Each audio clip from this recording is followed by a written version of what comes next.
Da, tot netul vorbește că a murit legenda Lionel Messi. Tot netul vorbește. Și astăzi vreau să văd dacă chiar este adevărat și asta am găsit. Și vă citesc. Lionel Messi tocmai a murit într-un accident de mașină de mare viteză. Legenda fotbalului Lionel Messi a murit brusc într-un accident de mașină de mare viteză. Aruncă o privire la afirmațiile virale și află care sunt faptele cu adevărat. Actualizat pe 2023, 12, 2025,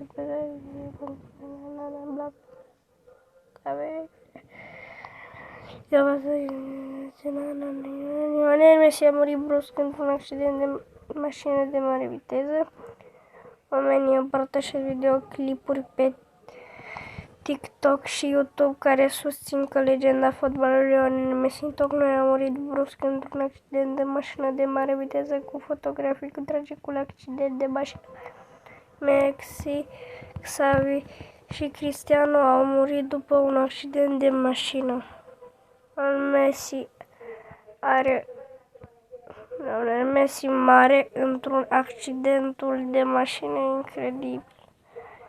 RIP Messi, respect pentru Messi e cel mai bun din lume. Informații cu Lionel Messi este de informații șoc. Lionel Messi a murit, Messi din oh my god, săraci copii. Comanda Cristiano Ronaldo tocmai a murit într-un tragic accident de mașină. Adevărul, Lionel Messi nu a murit într-un accident de mașină de mare viteză. Acesta este încă un exemplu de știri false create și propagate de oameni pentru a genera venituri de vizualizări de pagini video și publicitate, iar iată motivele pentru care. Faptul 1. Niciun mijloc de presă legitim nu și-a raportat moartea. Aceste postări pe rețele de socializare precum și videoclipurile YouTube și TikTok circulă de luni de zile, dar oamenii nu par să observe că nicio mass media legitimă nu a raportat despre lui Lionel Messi, despre moarte. Lionel Messi este unul dintre cei mai buni fotbaliști din lume și o mega celebritate. Moartea lui ar fi fost acoperită pe larg de mass media din întreaga lume și fanii s-ar fi plâns moartea lui pe rețelele de socializare. Toate acestea, niciun mijloc de presă legitim nu a raportat că Lionel Messi a murit recent din orice cauză, indiferent de un accident de mașină tragic. Deci ar trebui să crezi site-uri web fără nume sau videoclipul aleatoriu TikTok. Faptul 2. Lionel Messi este încă în viață plus bine. Let's go. Bine, asta ne interesează. Lionel Messi, născut Lionel Andres Messi la 24 iunie 1987. Este încă foarte în viață și bine. Începând de duminică 24 decembrie 2023, a fost postat o fotografie cu el însuși pentru a promova vânzarea de sfârșit de an la The Messi Store. Marți 19 decembrie 2023, Lionel Messi a postat și un videoclip și o serie de fotografii pentru a sărbători aniversaria unui an de la victoria Argentinei la Cupa Mondială. Un an din cea mai frumoasă nebunie care era mea. Hai să vedem aici. No. Amintiri de neuitat care vor dura o viață. La mulți ani tuturor, ne-a zis Lionel Messi. E bine, Lionel Messi este încă în viață și sănătos. Argentina. Lionel Messi. Deci ieri. Vediți comentarii. Da. Instagram, dar eu n-am Instagram. Raportarea această fotografie a accidentului de mașină a fost din 2009 pentru a convinge că Lionel Messi a murit. Încă în viață, creatorii de știri față trebuie să părăsească accidente de mașină care nu au legătură.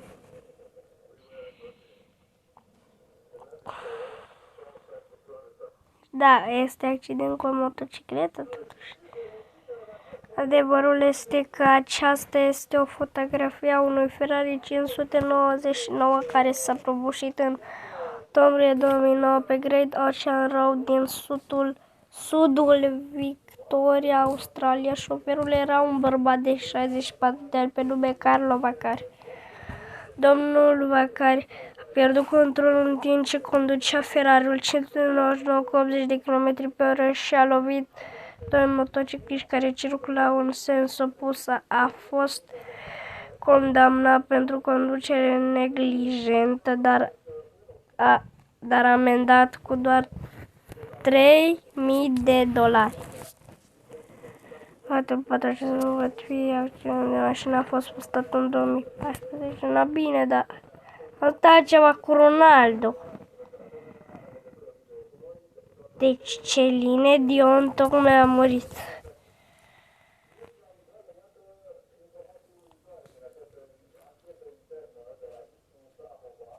Deci această fotografie nu arată accidentul fatal de mașină lui Lionel Messi. Acest accident a avut loc de fapt 21 pe 1 STR 2 pe autostrada E42. Lângă Frank Russell, Belgia. Șoferul era un bărbat de 63 de ani din Saint Isla și de nu era Lionel Messi. Bă, dar aici sunt numai oameni bătrâni cu oameni mari de alea. Hai bă, ia la accidentul ăsta. Asta știi clar că nu e Lionel Messi. Nu mai știu, bă, că l-am văzut pe net. Faptul 6. Farsa despre moartea lui Lionel Messi este determinată și de verificarea faptelor false. Această păcăleală despre moartea lui Lionel Messi este în mod ironic alimentată și de Media Mass Project, care continuă să actualizeze datele în articolul său fals verificare. Da, nu mai zic nimica. Lionel Messi, da, bla bla bla bla bla bla bla, dar m-ar interesa și de Ronaldo. Da, mai fac fix acum un episod și despre Ronaldo. De fapt, de ce să mai închid episodul? Deci este o minciună cu Messi. Haideți să căutăm acum Ronaldo, adică am auzit că și despre Ronaldo este ceva acolo. Ronaldo. Did. Ia. Fii atent aici. Eu știu că asta nu e adevărat, dar sunt curios ce prostii mai scrie. Oribus într-un accident de mașină. Da, fotbal accident Ronaldo. Oribus. Hai să vedem dacă te chiar... Eu știu, bă, că ăsta nu a murit.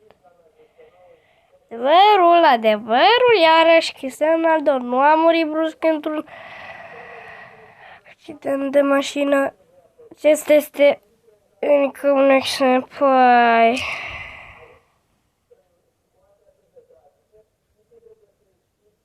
Vă dați seama că tot este o prostie. Nu vă luați despre YouTube pentru că este o prostie. Așa că v-am arătat adevărul. Dați like și subscribe și clopoțelul activat și pa!